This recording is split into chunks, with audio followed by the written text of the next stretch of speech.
السلام علیکم ناظرین، آپ دیکھ رہے ہیں کراس فائر اور میں ہوں نوشاد علی خان۔ ناظرین، معاملہ یہ ہے کہ وزیر اعظم کے بارے میں جو وزیر داخلہ صاحب نے بیان دیا تھا، محسن نقوی صاحب نے، وہ اب اپنے بیان سے ایک طرح سے پھر گئے ہیں، کیونکہ وہ یہ کہتے ہیں کہ موجودہ نظام کو کوئی خطرہ نہیں ہے، وزیر اعظم 5 سال پورے کریں گے۔ اب سوال یہ ہے کہ اس یو ٹرن کے بعد میرے نزدیک تو یہ بحث مزید الجھ گئی ہے، کیونکہ ایک طرف وہ یہ ساتھ یہ بھی کہہ رہے ہیں کہ جس نظام کی میں بات کر رہا ہوں، یہ 70 سالہ 80 سالہ نظام جو ہے، یہ نظام جو ہے یہ تباہ ہو چکا ہے۔ اگر نظام تباہ ہو چکا ہے اور وزیر اعظم اپنی مدت پوری کرے گا تو انہیں یہ معلوم ہونا چاہیے کہ یہ پہلے وزیر اعظم ہوں گے۔ شہباز شریف صاحب اگر وہ مدت پوری کر لیتے ہیں تو وہ اس ملک کے اور تاریخ کے پہلے وزیر اعظم ہوں گے جو اپنی مدت پورے کریں گے۔ اس سے پہلے کوئی وزیر اعظم اپنی 5 سال کی مدت پوری نہیں کر سکے۔ کسی کو سپریم کورٹ نے گھر بھیجا، کسی کو جو ہے وہ ایک معمولی سزا دے کے وزارت عظمیٰ سے ہٹا دیا گیا، کسی کو باہر جانا پڑا، کسی کے اوپر وہ ہوئے۔ بہرحال یہ ہم دیکھتے آئے ہیں جو کچھ بھی سیاسی تاریخ میں ہوا ہے۔ یہ اب مسئلہ یہ ہے، سوال یہ ہے کہ یہ یو ٹرن کیوں لیا گیا؟ ایک معاملہ تو یہ ہے کیا وجہ بنی، اور دوسری بات یہ ہے کہ ان کی جو اپنی کنفیوژن ہے وہ کیوں اس حد تک بڑھ چکی ہے۔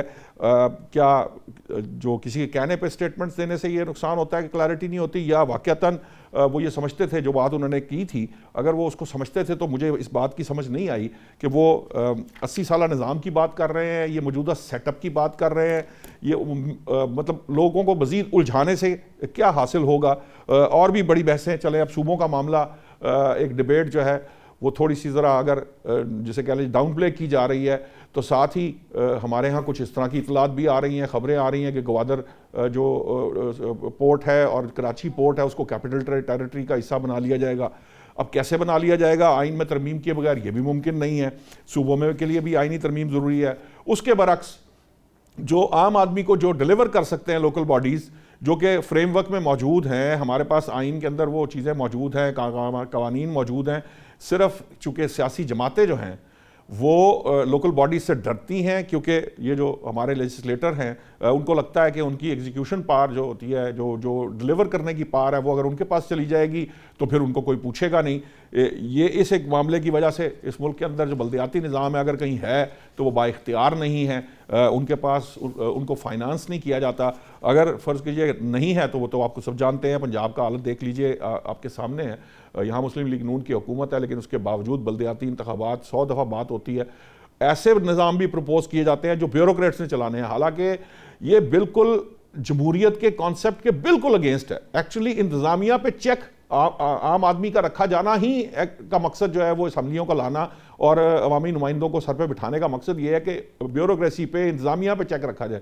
اگر انہوں نے نظام چلانا تو پھر کیا ہوگا؟ تو یہ ساری جو معاملات ہیں یہ عجیب و غریب شکل اختیار کرتے چلے جا رہے ہیں۔ پولیٹیکل جو معاملات ہیں وہ بھی بس وہ ایسے ہیں۔ کل جماعت اسلامی نے ہڑتال کی کال دے رکھی ہے، گڈس ٹرانسپورٹ والے جو ہیں وہ علیحدہ سے پہیہ جام کی بات کر رہے ہیں۔ بیچاری پاکستان تحریک انصاف جو ہے وہ کہتی ہے، ان کے بیرسٹر غور صاحب فرماتے ہیں کہ ہمارے ساتھ ریاست ستیلی ماں والا سلوک کر رہی ہے۔ یہ سچویشن ہے کیا؟ اس کے نتائج کیا نکلیں گے؟ یہ جو انسرٹینٹی پیدا ہوتی ہے، اور میرے لیے یہ اس لیے یہ میرے لیے بڑا کنسرن رہتا ہے، مجھے لگتا ہے جیسے ہی سرٹینٹی پیدا ہونے لگتی ہے وہاں پر انسرٹینٹی پیدا کر دی جاتی ہے۔ یہ جو مزاج ہے ہمارے ہاں خاص طور پر، یہ اس کا کیا نتیجہ نکلتا ہے وہ ہم پہلے بھی ایڈونچرزم جو اس ملک میں ہوئے ان کے نتائج دیکھ رہے ہیں۔ میرے ساتھ اس وقت موجود ہے حامد ولید صاحب، سینئر جرنلسٹ ہیں، تجزیہ نگار ہیں۔ ہم کم از کم ہفتے میں ایک دفعہ تو ہمارے ساتھ ضرور موجود ہوتے ہیں، ان کا بہت شکریہ۔ احمد اویس صاحب، آپ کا بہت شکریہ، پاکستان تحریک انصاف سے آپ کا تعلق ہے، سینئر لائر بھی ہیں، پولیٹیشین بھی ہیں، انٹلیکچوئل بھی کہنا چاہیے اصولی طور پہ، کیونکہ اب وہ جس قسم کی عمر گزارنے کے بعد جس جگہ پر ہیں وہاں ہمارے لیے جو ہے نا وہ ایک لائٹ کی طرح ہیں جن سے ہمیں فائدہ اٹھانا ہے۔ مسلم لیگ نون سے غوث نیازی صاحب ہیں۔ میں تھوڑا سا احمد اویس صاحب آپ کی اجازت سے میں چاہوں گا میں ذرا حامد ولید صاحب سے پہلے ذرا وزیر داخلہ کے بیان پر تھوڑی سی ذرا مجھے الجھاؤ بہت پیدا کر دیا ہے، میں اس کو ذرا تھوڑا سلجھا لوں تو پھر میں آپ کے پاس آتا ہوں۔ حامد ولید صاحب، یہ کیا مسئلہ ہے؟ کنفیوژن ہے، خواہش ہے، منہ زور خواہش جس کو کہتے ہیں جو قابو نہیں آ رہی ہوتی، وہ ہے، یا کسی کی بات اٹھا کے آپ کہہ دیتے ہیں، کسی کے کہنے پہ کوئی بات کر دیتے ہیں، پھر آپ کو اس کی کوئی سمجھ نہیں آتی؟ کیونکہ